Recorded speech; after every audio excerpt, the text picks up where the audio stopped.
Aos 65 anos, pensei que já havia visto de tudo na vida.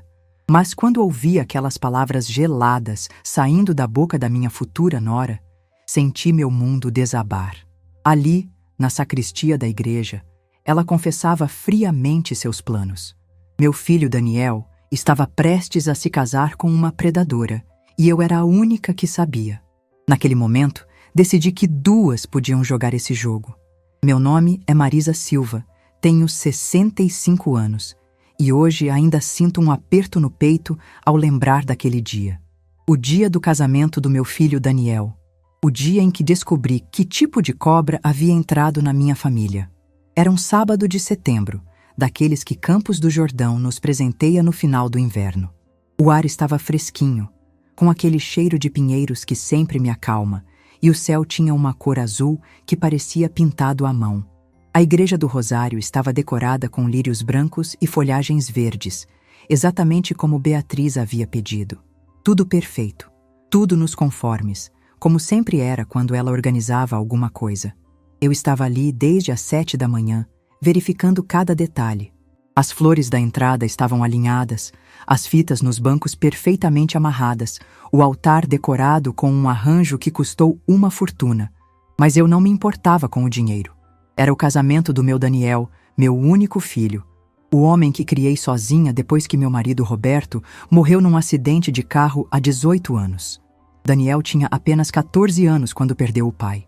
Eu me lembro como se fosse ontem daqueles primeiros meses, vendo meu menino tentar ser forte, tentando me consolar quando era eu quem deveria consolá-lo. Trabalhei dia e noite para manter nossa pousada funcionando, para dar a ele uma vida digna, para que pudesse estudar administração hoteleira na melhor faculdade de São Paulo.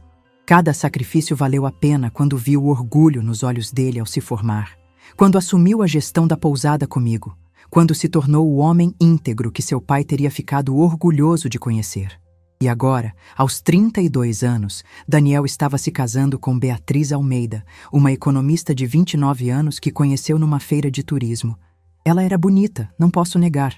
Cabelos loiros, sempre impecáveis, roupas caras, aquele jeito de falar educado de quem estudou em colégio particular. Vinha de uma família tradicional da capital. O pai era dono de uma rede de lojas, a mãe médica. No papel, era tudo que uma sogra poderia desejar para o filho. Mas havia algo nela que sempre me incomodou. Talvez fosse a forma como seus olhos nunca sorriam junto com a boca. Ou como ela sempre perguntava sobre os negócios da pousada com um interesse que parecia ir além da curiosidade natural. Quantos quartos tínhamos? Qual era a nossa ocupação média? Se possuíamos outras propriedades? Perguntas que fazia com um sorriso doce, mas que me deixavam desconfortável. Daniel estava perdidamente apaixonado. Nos 2 anos de namoro, ele se transformou. Ficou mais vaidoso, começou a usar roupas mais caras, a falar sobre expandir a pousada, sobre investir em novos negócios. Beatriz sempre apoiava essas ideias, sempre com aquele sorriso encorajador e comentários sobre como ele tinha potencial para coisas maiores. Eu tentava conversar com ele sobre ir devagar, sobre consolidar o que já tínhamos antes de pensar em expansão, mas ele me ouvia com aquela paciência condescendente de quem acha que a mãe está sendo antiquada. Naquela manhã do casamento, enquanto eu ajustava as últimas flores, Daniel apareceu na igreja. Estava lindo no seu smoking azul marinho, com os cabelos castanhos penteados para trás e aquele sorriso radiante que eu não via há muito tempo. Ele me abraçou forte, cheirando ao perfume caro que Beatriz havia dado de presente. "Mãe, consegue acreditar que chegou o dia?" Ele disse, com os olhos brilhando de felicidade. "Finalmente vou me casar com a mulher da minha vida." Eu sorri e alicei a lapela do paletó dele, como fazia desde pequeno. "Você está lindo, meu filho. Seu pai ficaria orgulhoso." Vi seus olhos se umedecerem um pouco quando mencionei Roberto. Daniel sempre sentia a falta do pai em momentos importantes como esse. Eu segurei o rosto dele entre as mãos e disse: "Ele está aqui conosco, tenho certeza." Por volta das 10 horas, os convidados começaram a chegar. A família de Beatriz veio de São Paulo em carros caros, todos muito bem vestidos, cumprimentando a todos com aquela educação formal que eu conhecia dos hotéis 5 estrelas, onde às vezes levava grupos de turistas. Eles foram cordiais comigo, mas percebi aquele olhar disfarçado avaliando minha roupa, meu cabelo, minha pousada simples comparada ao mundo deles. Às 11, Beatriz chegou numa limusine branca que ela insistiu em alugar. O vestido era de uma grife famosa, tinha custado mais que meu carro, e ela estava realmente deslumbrante. Cabelos presos num coque elaborado, maquiagem impecável, sorrindo para os fotógrafos que contratou para documentar cada segundo. Eu fui cumprimentá-la, e ela me deu um abraço perfumado, me chamando de Sogra Marisa, com aquela voz doce que usava comigo desde que se conheceram. A senhora está linda hoje, ela disse, avaliando meu vestido azul marinho que eu havia comprado especialmente para a ocasião. Essa cor combina com a senhora. Agradeci, mas notei como ela desviou o olhar rapidamente, como se já tivesse cumprido a obrigação social de me elogiar. Ela estava ansiosa, inquieta, verificando o celular constantemente e sussurrando com sua dama de honra, Carla, uma amiga da faculdade que havia vindo de São Paulo. Às 11h30, fui até a sacristia buscar um copo d'água para Beatriz, que estava reclamando de sede e calor. O padre havia saído para cumprimentar os convidados, e eu pensei que seria rápido. A sacristia ficava nos fundos da igreja, um ambiente pequeno e acolhedor, onde o padre guardava seus paramentos e onde as noivas costumavam dar os últimos retoques. Foi quando ouvi as vozes. A porta da sala onde Beatriz estava se arrumando ficava entreaberta, e eu conseguia ouvir perfeitamente a conversa que acontecia lá dentro. Parei no corredor, segurando o copo d'água, porque reconheci o tom da voz de Beatriz. Não era mais aquela voz doce e educada que ela usava comigo e com Daniel. Era fria, calculista, quase cruel. Carla, você não imagina como foi fácil, ela estava dizendo, e eu podia ouvir o barulho dela mexendo na bolsa. O inútil do Daniel acredita em tudo que eu falo, e a velha é ainda mais ingênua. Meu sangue gelou. Velha. Ela estava falando de mim. Você tem certeza de que vai dar certo? Perguntou Carla com uma voz que transparecia nervosismo. Óbvio que vai dar certo, Beatriz respondeu. E eu podia quase visualizar aquele sorriso sarcástico que nunca havia visto antes. Já pesquisei tudo sobre o patrimônio da família. A pousada vale uma fortuna. Eles têm 2 casas alugadas no centro da cidade. E a conta bancária da velha tem um valor que me surpreendeu. Quando ela morrer, Daniel herda tudo. E quando isso acontecer, eu já vou estar casada com ele há tempo suficiente para ter direito à metade. Senti como se alguém tivesse me dado um soco no estômago. Minhas pernas tremeram e tive que me apoiar na parede para não cair. Ela havia pesquisado nosso patrimônio. Ela sabia exatamente quanto tínhamos, o que possuíamos, quanto valia cada propriedade. E se ele desconfiar de alguma coisa? Carla perguntou. Ele não vai desconfiar. Beatriz riu. Um som que me fez sentir náusea. Daniel é um romântico incurável. Acha que me ama de verdade e que eu o amo também. É fácil manipular homens assim. E mesmo que ele desconfie, eu já vou estar casada. No regime de comunhão total que insisti para assinarmos, eu tenho direito à metade de tudo. Mas e se demorar muito para a mãe dele morrer? Bom, nesse caso eu dou um jeito de acelerar o processo. Beatriz respondeu com uma frieza que me fez estremecer. Acidentes acontecem, Carla. Pessoas idosas são frágeis. Uma queda na escada, um problema cardíaco. Quem vai questionar? Eu segurei o copo d'água com tanta força que pensei que fosse quebrá-lo. Ela estava planejando não apenas roubar nossa família, mas estava cogitando me fazer mal. Jesus, Beatriz, Carla sussurrou. Você está falando sério? Estou falando sobre garantir meu futuro, Beatriz replicou. Não passei 4 anos da minha vida fingindo amar esse interiorano para sair de mãos vazias. Quando eu conseguir o dinheiro, vou me divorciar, voltar para São Paulo e nunca mais olhar para trás. Talvez compre um apartamento em Miami ou viaje pela Europa. O mundo é grande quando se tem dinheiro, Carla. Ouvi o barulho de salto alto se aproximando da porta e corri para me esconder atrás de uma coluna. Meu coração estava batendo tão forte que eu tinha certeza de que elas iriam ouvir. Beatriz saiu da sala verificando o celular, com Carla logo atrás. Fiquei ali parada por alguns minutos, tentando processar o que havia escutado. Meu filho estava prestes a se casar com uma mulher que via nossa família como uma oportunidade de negócio. Uma mulher que estava planejando me matar para acelerar a herança. Uma mulher que já havia calculado exatamente quanto valia a nossa vida inteira de trabalho. Quando finalmente consegui me mover, voltei para o altar carregando o copo d'água, mas minhas mãos tremiam tanto que quase deixei cair. Beatriz me agradeceu com aquele sorriso doce de sempre, me chamou de sogra querida e disse que estava nervosa, mas feliz. Eu olhei para ela. Realmente olhei. E pela primeira vez vi através da máscara. Vi a frieza nos olhos, a calculista por trás do sorriso, a predadora que havia seduzido meu filho. E naquele momento, tomei uma decisão que mudaria tudo. Não ia dizer nada para Daniel. Não ainda. Ele não acreditaria em mim, escolheria ficar do lado dela e eu perderia meu filho para sempre. Mas também não ia ficar parada vendo aquela víbora destruir minha família. Durante toda a cerimônia, mantive um sorriso no rosto. Chorei quando Daniel disse sim. Abracei Beatriz quando ela se tornou oficialmente minha nora, posei para as fotos como a sogra orgulhosa e feliz. Mas por dentro eu estava planejando, pensando, calculando. Se Beatriz queria jogar um jogo de manipulação e mentiras, ela havia escolhido a pessoa errada. Eu tinha 65 anos de experiência de vida. Havia criado um filho sozinha e enfrentado todos os desafios que a vida me impôs. Duas podiam jogar esse jogo, e eu tinha a intenção de ganhar. Naquela noite, depois que todos os convidados foram embora e os noivos partiram para a lua de mel em Maceió, eu me sentei na varanda da minha pousada com uma xícara de chá nas mãos. As estrelas brilhavam no céu limpo de Campos do Jordão, e pela primeira vez em muitos anos me senti verdadeiramente sozinha. Mas não estava derrotada. Estava determinada. Beatriz havia cometido um erro fatal.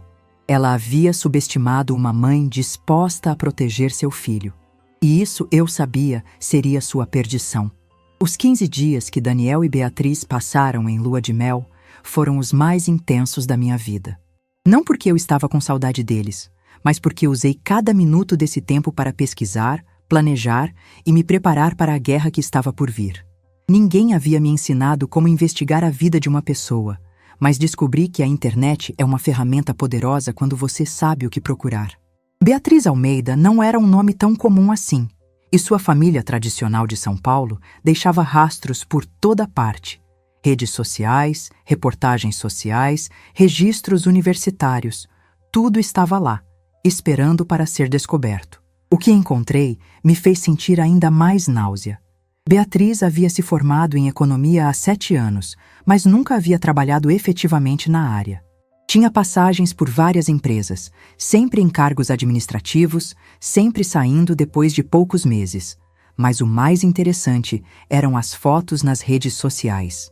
Em 2019, ela estava namorando um empresário de Ribeirão Preto, postando fotos em restaurantes caros e viagens internacionais. Em 2020, aparecia com outro homem, mais velho, proprietário de uma rede de farmácias. Em 2021, com um terceiro, dono de uma construtora. Todos homens com dinheiro. Todos relacionamentos que duravam entre 6 meses e 2 anos.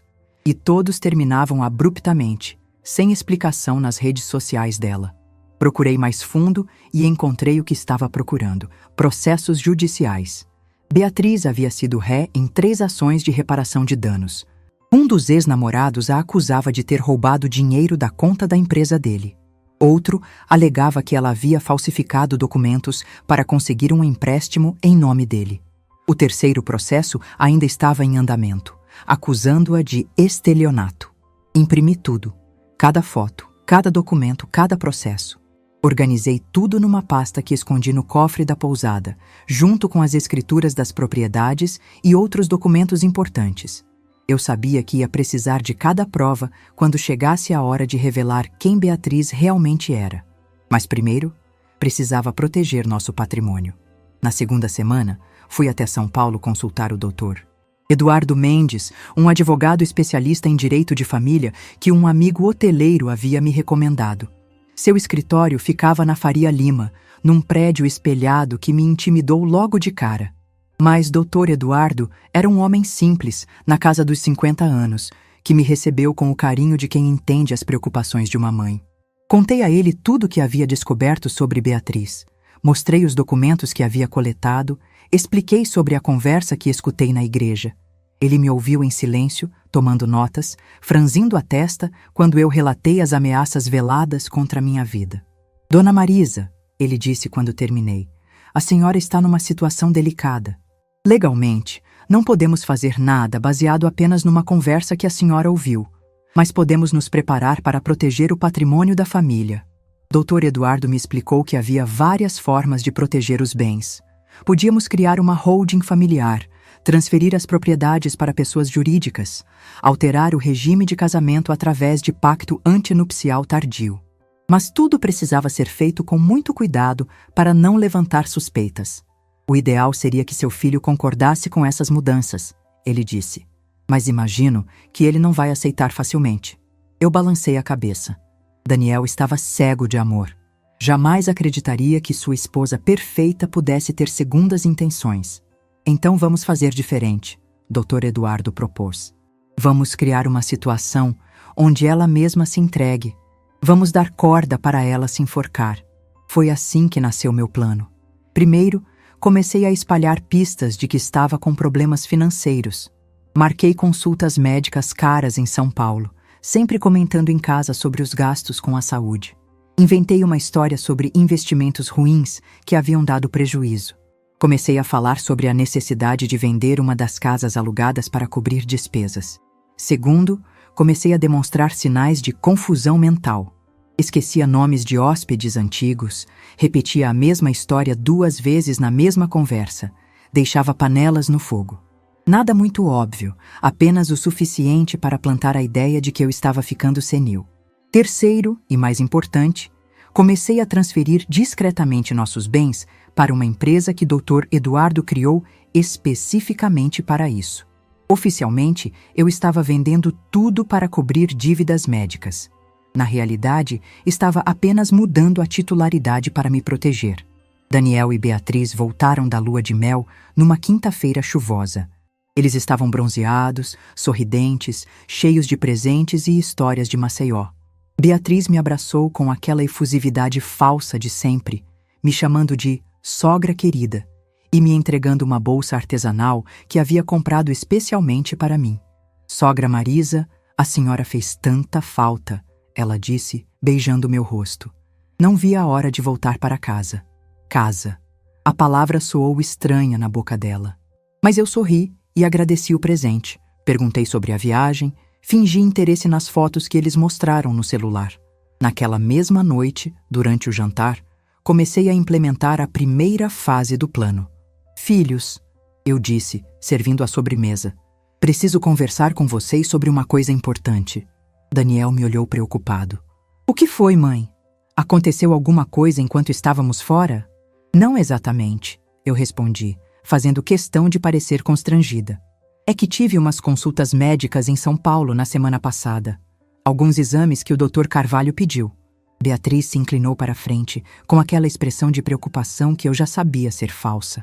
Nossa, dona Marisa, a senhora não me contou. É algo sério? Ainda não sei, menti. Preciso fazer mais exames, mas o problema é que está custando muito caro. O plano de saúde não cobre tudo e eu estou tendo que pagar particular. Daniel imediatamente se ofereceu para ajudar com as despesas, como eu sabia que faria. Mas Beatriz foi mais rápida. Sogrinha, a senhora não pode se preocupar com dinheiro numa hora dessas, ela disse, segurando minha mão. A saúde vem em primeiro lugar. Se precisar vender alguma coisa para custear o tratamento, a gente apoia. Bingo. Ela havia mordido a isca. Na verdade, eu continuei. Já estou pensando em vender a casa da Rua São Bento, aquela que está alugada há 3 anos. O dinheiro daria para cobrir todos os exames e ainda sobraria um pouco. Vi os olhos de Beatriz brilharem. A casa da Rua São Bento valia cerca de R$400 mil e ela sabia disso. Mãe, não precisa tomar uma decisão precipitada, Daniel disse. Podemos pegar um empréstimo, parcelar os exames. Não, filho, eu respondi firmemente. Não quero me endividar na minha idade. Prefiro vender a casa e ficar tranquila. Beatriz assentiu vigorosamente. A senhora está certíssima, sogrinha. Dinheiro a gente recupera, saúde não. E além do mais, ela acrescentou com um sorriso que não chegava aos olhos, a senhora tem outras propriedades. Não vai fazer falta. Durante as semanas seguintes, continuei alimentando a narrativa de que estava com problemas financeiros. Comentava sobre contas altas de luz, sobre a necessidade de demitir uma funcionária da pousada, sobre investimentos que haviam dado errado. Tudo mentira, é claro, mas Beatriz absorvia cada informação como uma esponja. Ela começou a se oferecer para ajudar com a administração da pousada. Sogrinha, eu entendo de finanças, ela dizia. Posso dar uma olhada nos livros de contabilidade, ver se não tem alguma despesa desnecessária que podemos cortar. Eu sempre agradecia a oferta, mas inventava desculpas para não aceitar. Dizia que o contador já cuidava de tudo, que não queria incomodá-la. Mas notava como ela ficava frustrada com minhas recusas. Foi então que ela mudou de estratégia. Numa manhã de novembro, enquanto eu estava regando as plantas do jardim, Beatriz veio conversar comigo. Estava usando um vestido azul claro que destacava seus olhos e tinha aquela expressão de quem vai tocar num assunto delicado. Sogra Marisa, ela começou. Posso fazer uma pergunta meio pessoal? Claro, filha, respondi, continuando a regar as hortênsias. A senhora já pensou em fazer um testamento? A pergunta me pegou de surpresa, embora eu estivesse esperando por ela. Era mais direta do que eu imaginava que ela seria.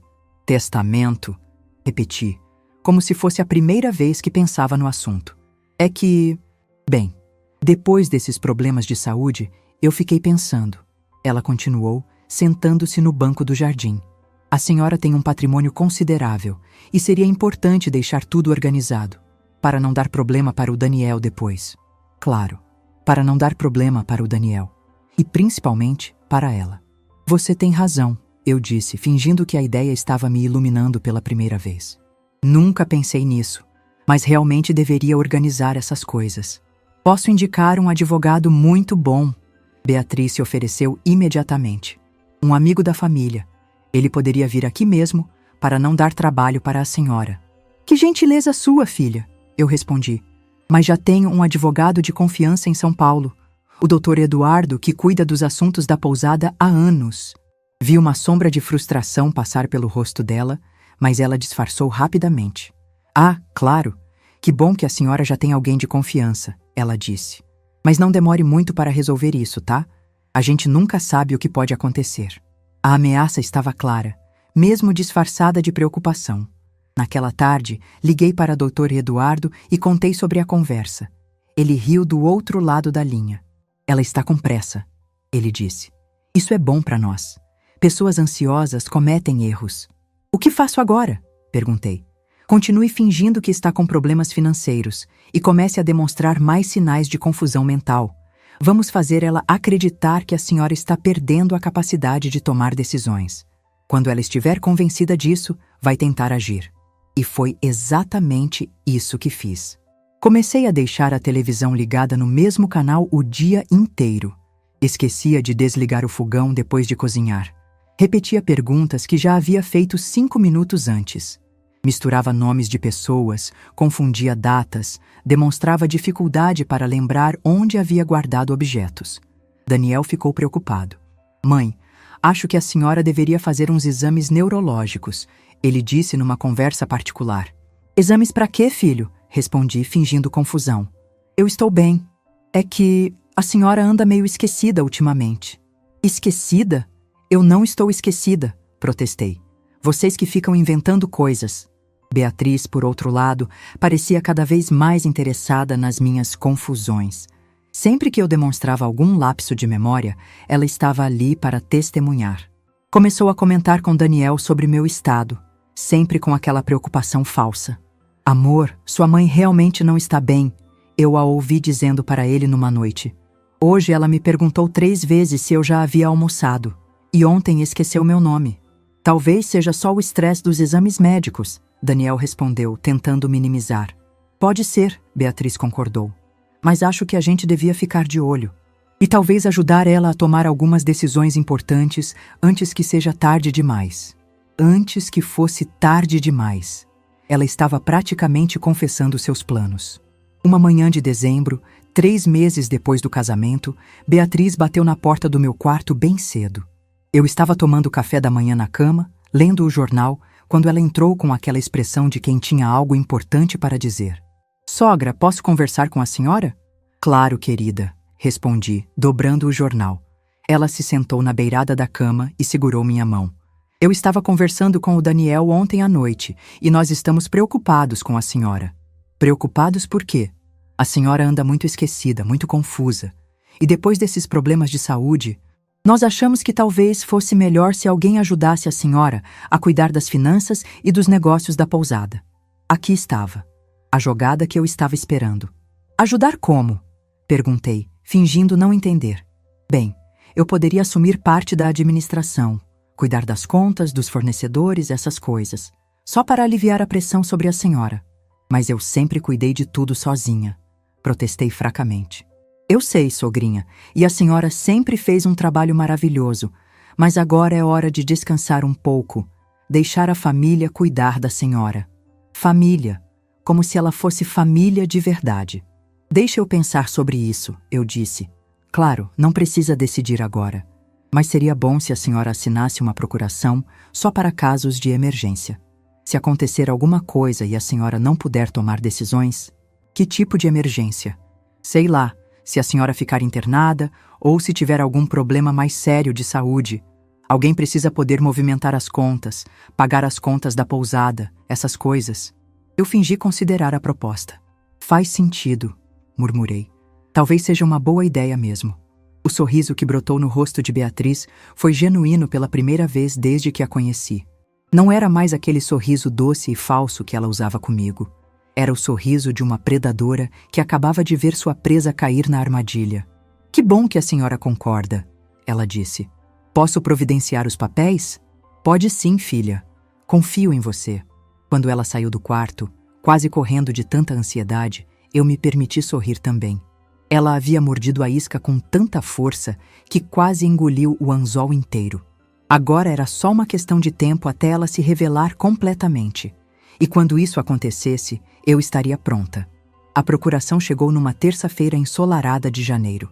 Beatriz apareceu na pousada por volta das 9 da manhã, com uma pasta de couro e aquele sorriso ansioso que eu já conhecia bem.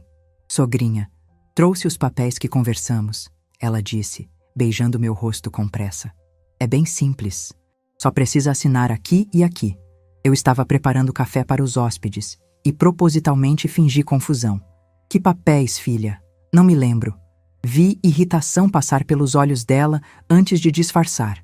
A procuração que ela trouxe era tudo menos básica. Dava poderes plenos para vender, comprar, movimentar contas, tomar qualquer decisão financeira. Era assinar um cheque em branco. "Deixa eu pensar mais um pouco", disse, empurrando os papéis de volta. E foi aí que vi a primeira rachadura na máscara. Pensar o quê? O tom já não era doce. "Sogra, são só papéis de proteção. A senhora está complicando uma coisa simples. Vou mostrar para o Daniel antes de assinar." O rosto dela endureceu. "Por quê? Não confia em mim?" 3 semanas se passaram.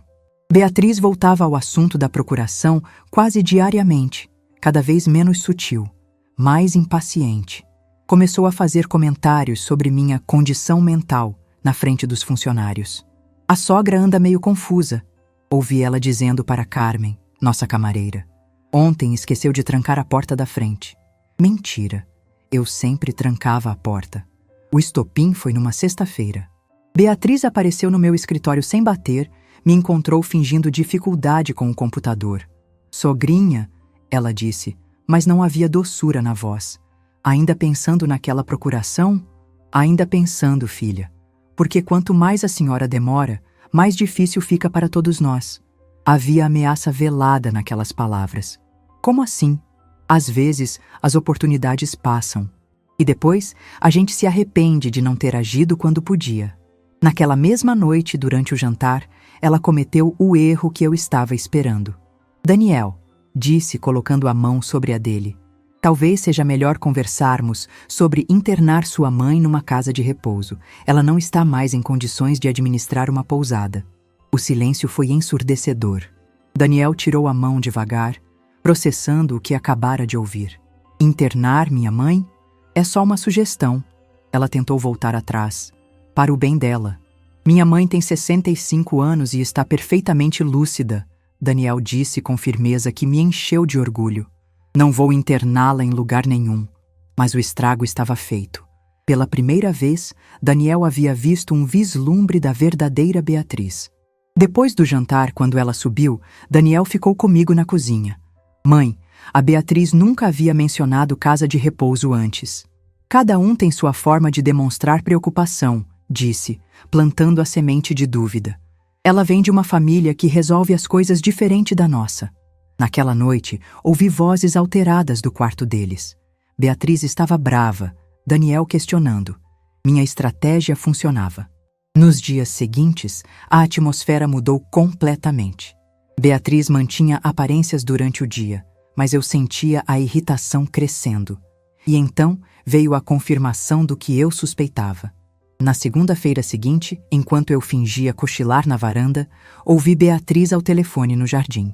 Carla, essa velha está me irritando, ela dizia, pensando que eu não ouvia. Está demorando demais para assinar os papéis. Vou ter que acelerar as coisas. Como? A voz de Carla saía alta do celular. Já conversei com Daniel sobre internar ela. Se não funcionar, vou ter que criar uma situação mais dramática. Meu sangue gelou. Beatriz, você está louca? Estou sendo prática, ela respondeu friamente. Aquela procuração me daria acesso a tudo. Mas se ela continuar resistindo, vou ter que encontrar outro caminho. Ouvi passos se aproximando e fingi estar dormindo. Beatriz passou por mim direto para a casa, mas antes parou e sussurrou algo que me arrepiou. Acidentes acontecem, sogrinha. Principalmente com pessoas teimosas. Naquela tarde, liguei para Dr. Eduardo e contei sobre a conversa. Ela está ficando desesperada, ele disse. É hora de acelerar nosso plano. O que fazemos? Amanhã você vai ter um acidente. Nada sério, só o suficiente para ir ao hospital e fazer alguns exames. Quando voltar, vai agir como se estivesse realmente confusa. Vamos fazer ela mostrar quem realmente é. Naquela noite, pela primeira vez desde que descobri os planos de Beatriz, senti medo real. Não apenas de perder meu patrimônio, mas de perder minha vida. Ela não era apenas uma golpista. Era uma sociopata disposta a matar para conseguir o que queria. Mas eu não ia desistir. Tinha chegado longe demais para recuar agora. Na manhã seguinte, escorreguei nas escadas da pousada na frente de 3 hóspedes. Uma queda calculada que resultou numa ida ao hospital e retorno para casa com o braço enfaixado e um laudo médico recomendando repouso. Beatriz estava me esperando quando cheguei, com aquela expressão de preocupação falsa. Sogrinha, que susto! Como foi que aconteceu? Não sei, murmurei, fingindo confusão. Acho que tropecei. Ou escorreguei. Não me lembro direito. Vi seus olhos brilharem. Finalmente tinha a desculpa que precisava. Daniel, ela disse quando meu filho chegou do hospital. Sua mãe realmente não pode mais ficar sozinha. Olha o que aconteceu. Foi só um acidente, Beatriz. Foi hoje. Amanhã pode ser algo pior. Ela fez uma pausa calculada. Acho que chegou a hora de tomarmos algumas decisões difíceis. Daniel olhou para mim, depois para ela, e eu vi que ele estava começando a entender que sua esposa não era quem ele pensava que era. A armadilha estava quase fechada. Agora era só questão de tempo. O que aconteceu numa manhã de abril mudou tudo entre nós. Eu estava no jardim, regando as hortênsias, quando ouvi gritos vindos da pousada. Gritos altos, descontrolados, que me fizeram largar a mangueira e correr para dentro. Encontrei Beatriz aos berros com Carmen, nossa camareira mais antiga. Carmen estava parada no meio da recepção, segurando uma toalha suja, com os olhos arregalados de susto. Beatriz gesticulava como uma louca, o rosto vermelho de raiva. Você é uma incompetente, ela gritava. Como você ousa entrar no meu quarto sem bater na porta? Carmen, coitada, tentava se explicar com a voz trêmula. Desculpa, dona Beatriz, mas sempre entro para trocar as toalhas neste horário. A senhora nunca reclamou. Pois agora eu estou reclamando. Beatriz cortou, aproximando o rosto do de Carmen de forma intimidadora. Você não passa de uma empregadinha ignorante que não sabe o seu lugar. Senti meu sangue ferver. Carmen trabalhava conosco há 15 anos. Era praticamente da família. Nunca em todos esses anos alguém havia falado com ela daquele jeito. Beatriz, eu disse, tentando manter a voz calma. O que está acontecendo aqui? Ela se virou para mim com aquela fúria ainda nos olhos, mas tentou se controlar. Sua funcionária entrou no nosso quarto sem permissão e viu coisas pessoais. Carmen sempre faz a limpeza neste horário, expliquei. É a rotina há anos. Pois a rotina vai mudar. Beatriz berrou novamente. E se essa aí abrir a boca sobre qualquer coisa que viu, ela vai se arrepender. Ameaça. Ela estava ameaçando Carmen abertamente. Beatriz, você não pode falar assim com nossa funcionária, eu disse, sentindo a autoridade que havia construído em décadas de trabalho. Ela me olhou com um desprezo que nunca havia mostrado antes. Não posso. Quem vai me impedir? A senhora? Riu com desdém. A senhora mal consegue lembrar o que comeu no café da manhã. Carmen me olhou com pena. Pena. Como se eu fosse realmente uma velhinha senil sendo destratada pela nora. Carmen, pode ir, eu disse suavemente. Vamos esquecer isso. Depois que Carmen saiu, praticamente correndo, eu me virei para Beatriz. O que Carmen viu no quarto que te deixou tão nervosa? Por um segundo, vi pânico nos olhos dela. Depois, ela recompôs aquele sorriso falso. Nada demais, sogrinha. Só uns papéis do trabalho espalhados. Você sabe como é, né? Privacidade. Papéis do trabalho. Beatriz não trabalhava. Naquela tarde, quando Daniel chegou da cidade, Beatriz já havia mudado completamente de comportamento. Estava docinha, carinhosa, preparando um lanche especial para ele, como se o escândalo da manhã nunca tivesse acontecido. Amor, ela disse beijando o rosto dele. Como foi seu dia? Cansativo, Daniel respondeu, me cumprimentando com um abraço. E aqui, como foi o dia de vocês? Beatriz me lançou um olhar de advertência antes de responder. Tranquilo, cuidei bem da sogrinha. Ela teve uns pequenos esquecimentos hoje, coitada, mas nada demais. Esquecimentos. Ela estava mentindo na cara do meu filho. Que tipo de esquecimentos? Daniel perguntou preocupado. Ah, bobageiras, Beatriz disse, passando a mão no braço dele. Esqueceu que Carmen sempre vem limpar na quinta. Ficou um pouco confusa com os horários. Normal da idade. Eu estava ali, ouvindo ela inventar uma versão completamente diferente do que havia acontecido. Na versão dela, eu era a confusa que havia se alterado com Carmen. Ela era a nora paciente que cuidava da sogra problemática. Mãe, Daniel se aproximou de mim. A senhora está se sentindo bem?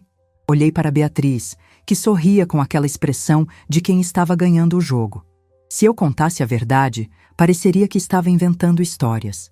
Se eu concordasse com a versão dela, estaria validando a narrativa de que eu estava perdendo a lucidez. Estou bem, filho, eu disse simplesmente. Só um pouco cansada. Nos dias seguintes, Beatriz intensificou o jogo de forma assustadora.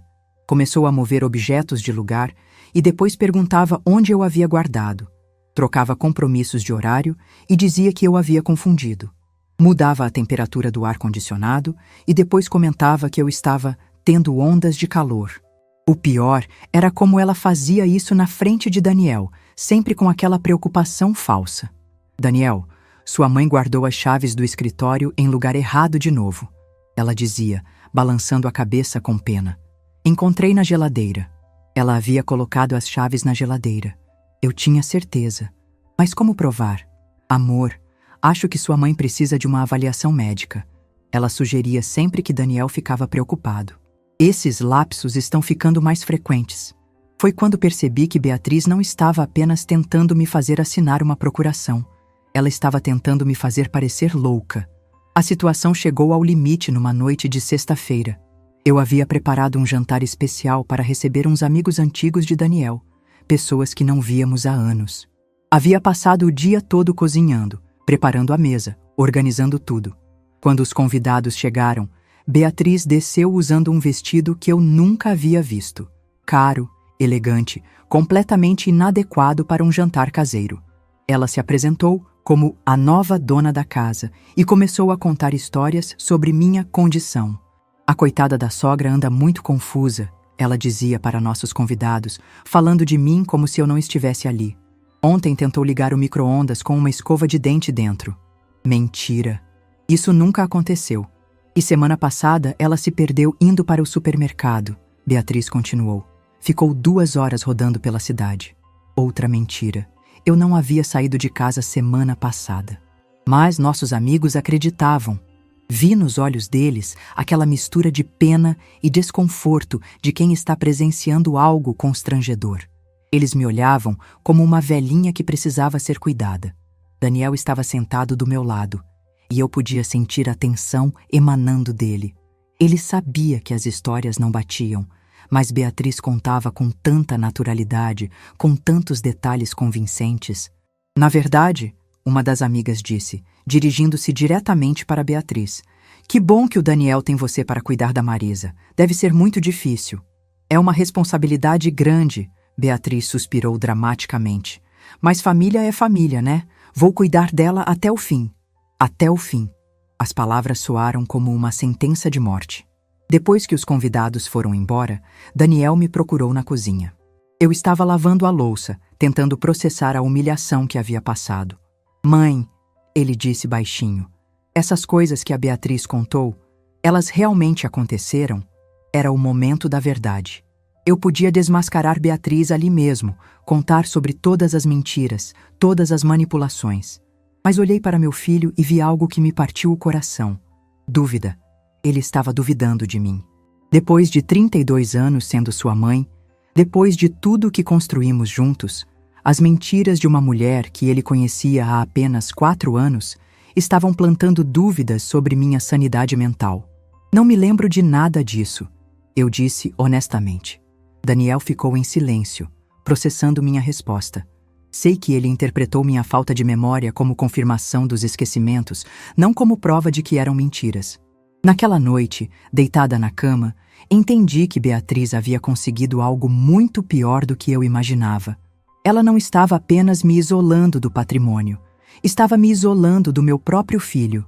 Daniel, que sempre confiou em mim mais que em qualquer pessoa no mundo, agora questionava minha lucidez. E o pior, eu não podia culpá-lo por isso. Beatriz havia construído uma narrativa tão convincente, com tantos detalhes, que até eu começaria a duvidar se não soubesse a verdade. Foi então que percebi que estava lidando com alguém muito mais perigoso do que imaginava. Beatriz não era apenas uma golpista. Era uma manipuladora psicológica profissional. E ela estava ganhando. Peguei meu celular e escrevi para Dr. Eduardo. Ela mudou de estratégia. Não quer mais procuração. Quer declaração de incapacidade mental. Preciso acelerar tudo. A resposta veio rápida. Entendi. Segunda-feira colocamos o plano final em ação. Aguente firme. Olhei pela janela para o jardim da pousada, iluminado pela lua cheia. Em poucos dias, tudo estaria decidido. Ou eu desmascarava Beatriz de uma vez por todas, ou ela conseguiria me fazer passar por louca. Não havia mais meio termo. Era ela ou eu. E eu não tinha a menor intenção de perder. A descoberta chegou de forma simples, como essas coisas costumam acontecer quando tem que acontecer. Era uma quinta-feira de junho. Eu estava organizando papéis no escritório quando encontrei uma coisa que me gelou o sangue. Uma cópia da escritura da pousada, escondida entre as revistas da mesa de centro da sala. A cópia estava toda rabiscada com anotações da Beatriz.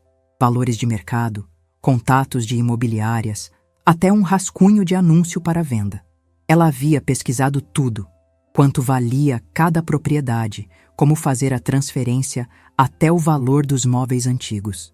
Sentei na poltrona segurando aqueles papéis, sentindo o meu mundo balançar. Não era mais sobre herança futura. Ela estava planejando vender tudo imediatamente. E pelas anotações, já tinha até comprador interessado. Peguei meu celular com as mãos tremendo e fotografei cada página.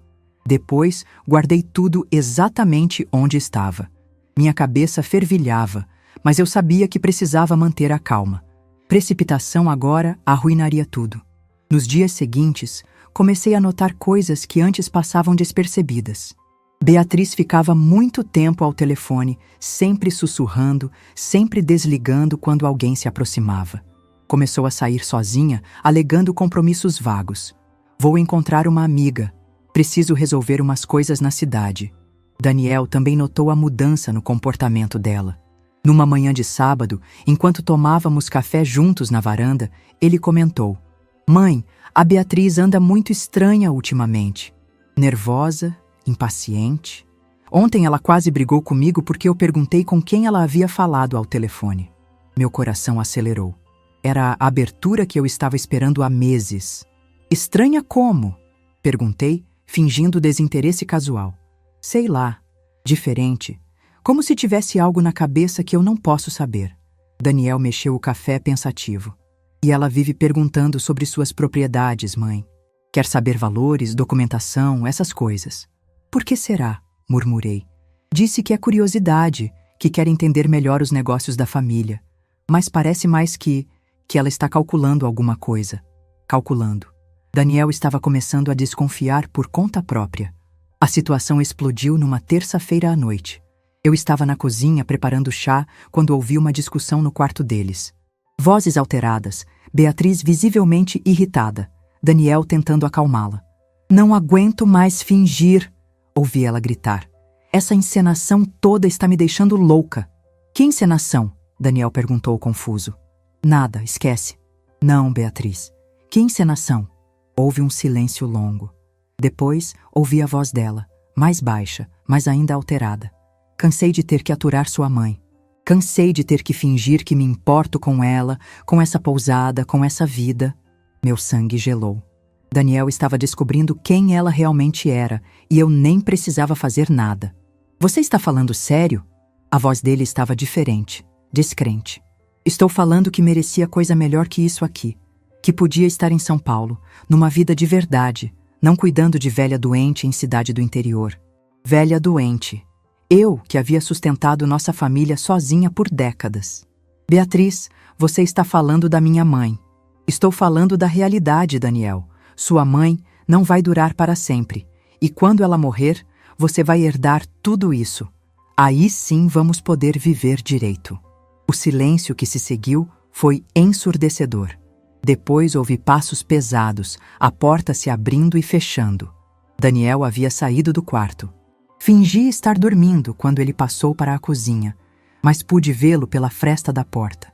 Estava sentado na mesa, com a cabeça entre as mãos, claramente abalado. Na manhã seguinte, Beatriz desceu para o café como se nada tivesse acontecido. Sorriso no rosto, beijinho no Daniel, me cumprimentando com aquela voz doce de sempre. Mas Daniel estava diferente.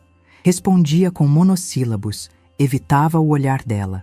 Durante o café, ela tentou puxar conversa sobre a agenda da semana, planos para o final de semana. Daniel só balançava a cabeça, claramente desconfortável. Quando ela saiu para resolver umas coisas na cidade, ele ficou. Mãe, ele disse quando ficamos sozinhos. Posso fazer uma pergunta? Claro, filho. A senhora realmente anda esquecida, como a Beatriz vive falando? Olhei nos olhos dele e vi algo que não via há meses. Dúvida sobre ela, não sobre mim. Por que você pergunta? Porque eu convivo com a senhora todo dia e não vejo esses esquecimentos todos. Mas ela vive contando histórias sobre coisas que eu nunca presenciei. Era o momento. Se havia 1 hora para plantar a semente da verdade, era agora. Daniel, você confia em mim? Claro, mãe, sempre confiei. Então me escute bem. Respirei fundo. Eu não ando esquecida. Nunca estive. E essas histórias que ela conta, elas não aconteceram. Daniel me olhou por alguns segundos, processando. A senhora tem certeza? Em vez de responder, fui até o escritório e trouxe as cópias das escrituras que havia encontrado. Mostrei para ele as anotações, os valores pesquisados, os contatos de imobiliárias. Encontrei isso escondido nas revistas da sala. Vi o rosto dele mudando conforme lia cada anotação. A expressão de confusão dando lugar à compreensão, depois à raiva. Ela pesquisou o valor de tudo, ele murmurou. Até dos móveis antigos. Pesquisou. E pelo que está escrito aí, já tem até comprador interessado. Daniel ficou em silêncio por um longo tempo, folheando os papéis. Quando finalmente falou, sua voz estava diferente. Mãe, há quanto tempo a senhora sabe? Desde o dia do casamento. Ouvi uma conversa que ela não sabia que eu estava ouvindo. Contei tudo. A conversa na igreja, os meses fingindo confusão mental, as pequenas armadilhas que havia armado para testar ela. Daniel me ouviu em silêncio, o rosto ficando cada vez mais tenso. Por que a senhora não me contou antes? Porque você não ia acreditar. Estava apaixonado e ela é muito boa no que faz. Daniel assentiu devagar. O que fazemos agora? Agora você decide o que quer fazer com a sua vida e com o seu casamento. Ele ficou olhando para os papéis por mais alguns minutos. Depois se levantou e disse: preciso pensar. Nos dias seguintes, a atmosfera da casa mudou completamente. Daniel estava claramente diferente com Beatriz. Não hostil, mas distante. Ela tentava puxar conversa, fazer planos, mas ele respondia com educação fria. Beatriz percebeu a mudança e começou a ficar desesperada. Intensificou as histórias sobre minha suposta confusão mental. Chegou a sugerir que eu deveria fazer uns exames porque estava muito estranha ultimamente. Daniel, sua mãe precisa de ajuda, ela dizia durante o jantar. Hoje mesmo ela me perguntou 3 vezes que dia era. Mentira. Eu não havia feito pergunta nenhuma. Daniel olhava para ela com uma expressão que eu não conseguia decifrar. Não era mais a paixão cega de antes. Era análise. Ele estava estudando cada palavra, cada gesto. O fim chegou numa manhã de domingo. Beatriz havia saído para visitar uma amiga e voltou mais tarde que o normal, visivelmente alterada. Daniel estava na sala lendo jornal quando ela entrou. Precisamos conversar, ela disse, jogando a bolsa no sofá. Sobre o quê? Sobre sua mãe, sobre nossa vida, sobre o futuro. Daniel dobrou o jornal devagar. Que futuro? Daniel, sua mãe não está bem. Qualquer pessoa com olhos na cara pode ver isso. Ela precisa de cuidados especializados. Cuidados especializados? Uma casa de repouso, um lugar onde ela tenha assistência médica 24 horas. Daniel ficou em silêncio. Beatriz interpretou isso como concordância e continuou. E nós precisamos pensar no patrimônio. Esta pousada poderia valer muito mais se fosse vendida e o dinheiro aplicado direito. Poderíamos nos mudar para São Paulo, investir em algo melhor. Algo melhor que o quê? Que esta vida aqui? Daniel, você tem potencial para coisas maiores. Não precisa ficar preso neste interior para sempre. Foi quando Daniel se levantou e foi até a estante. Pegou os papéis que eu havia mostrado para ele e colocou sobre a mesa de centro. Você quer dizer, algo melhor como estes planos que você fez? O rosto de Beatriz empalideceu quando viu as escrituras anotadas. Onde você encontrou isso? Escondido nas revistas, com sua letra, com seus contatos. Ela tentou rir, mas o som saiu forçado. Daniel, isso não é o que parece. Não é? Então me explica o que é. Eu só estava pesquisando, para entender melhor os negócios da família. Pesquisando compradores? Não, Beatriz. A voz de Daniel estava calma, mas havia algo nela que me arrepiou. Você acha mesmo que eu sou tão ingênuo assim? Daniel, você está mal interpretando. Estou mal interpretando que você pesquisou o valor de cada propriedade? Que já tem contato de imobiliária? Que já conversou com o comprador interessado? Beatriz ficou em silêncio, percebendo que a mentira não estava funcionando. E estou mal interpretando que você quer internar minha mãe para ter acesso livre ao patrimônio? Sua mãe realmente precisa de cuidados. Minha mãe está perfeita. Quem não está bem aqui é você. O tom de Daniel era definitivo. Beatriz percebeu que havia perdido o controle da situação. Daniel, podemos conversar sobre isso? Não há nada para conversar. Ele se levantou e foi até a porta. Quero que você saia da minha casa. O quê? Pegue suas coisas e vá embora, agora. Daniel, você está cometendo um erro. O erro foi meu, quando trouxe você para cá. Beatriz tentou argumentar, chorar, negociar, mas Daniel estava irredutível. Ela subiu, fez as malas e saiu naquela mesma tarde, prometendo que ia lutar pelos direitos dela. Depois que ela foi embora, Daniel e eu ficamos sentados na varanda, vendo o sol se pôr atrás das montanhas. Mãe, me perdoa por ter duvidado da senhora. Não duvidou, filho. Você só precisava descobrir por conta própria. Como a senhora conseguiu aguentar fingir todo esse tempo? Fingindo, a gente aprende quem realmente se importa com a gente. Beatriz tentou voltar algumas vezes nos meses seguintes. Chegou a contratar um advogado para tentar brigar por parte dos bens, mas como ainda não havia nada no nome de Daniel, ela não conseguiu nada. Daniel está se recuperando aos poucos. Hoje, posso dizer que tomei a decisão certa. Protegi minha família da única forma que sabia. E aprendi que às vezes, para descobrir a verdade, a gente precisa fingir que não sabe de nada. Beatriz achava que estava lidando com uma velhinha boba. Descobriu que estava mexendo com uma mãe que não brinca em serviço. Deixe seu like, se inscreva no canal e comente aqui embaixo. No meu lugar, o que você faria?